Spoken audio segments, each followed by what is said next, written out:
Good evening, everyone, and thanks for all coming here. As Jason said, I'm Setsen Altan-Ochir, and I come from Mongolia, and I'm a senior this year, majoring in geology. And I was the Rogers Fellow in Environmental Studies last summer, and I worked with Professor Daniel Tufford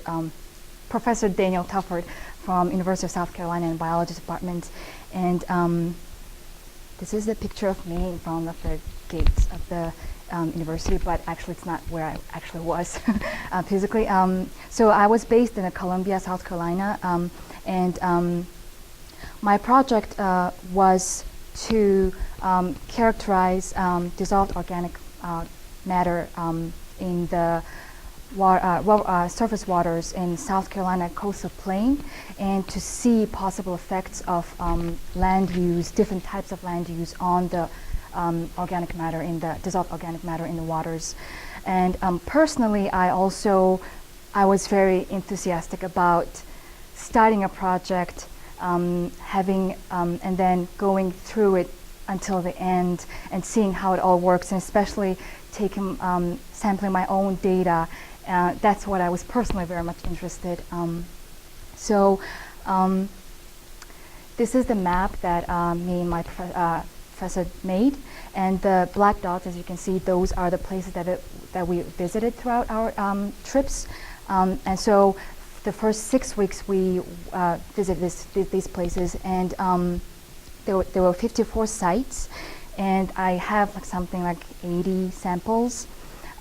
So what we basically did is we went to field every week for 2 or 3 times every week, and then we did water sampling, and also we took field parameters, and we measured field parameters, and also the most time-consuming thing was taking a stream flow measurement, which I will show on photo later, and then we went to lab, and then we would do. We would use this machine. We would filter the waters for dissolved organic matter, and then I used this not very complicated machine for the ultraviolet absorption of these dissolved organic matters, which differ based on what organic matter is contained in them, and also and then we also collected data from online databases on watershed land cover, soil type, and also other times in the office I spent my time taking online courses, learning GIS basics.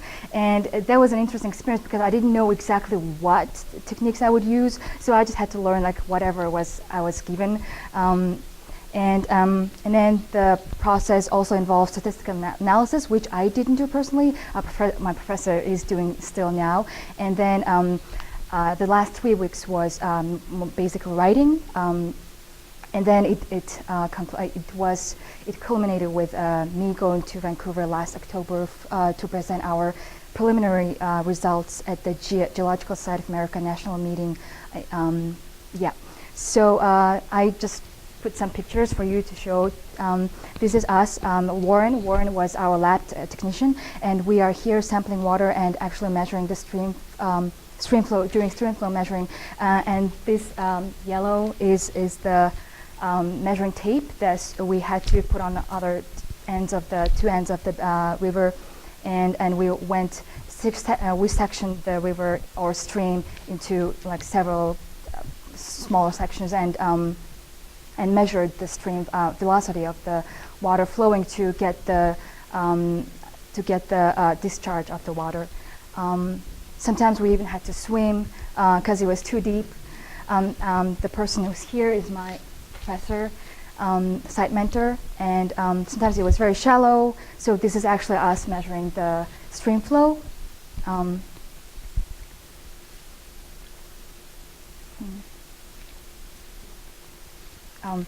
And sometimes it took us a lot of time to sample because there was very little water.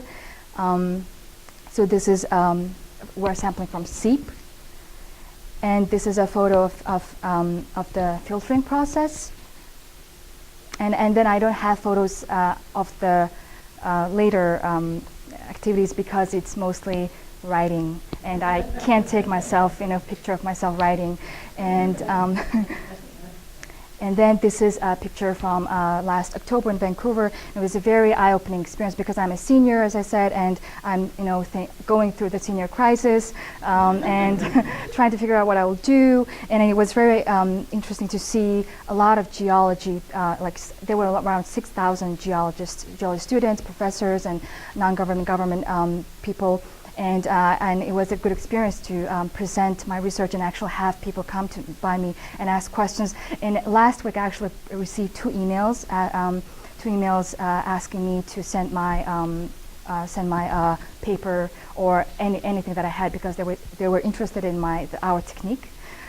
So that's interesting. And so what did I learn? I learned, as I said, GIS basics, water sampling, stream flow measurement techniques. I also know now I can comfortably work in a wet lab.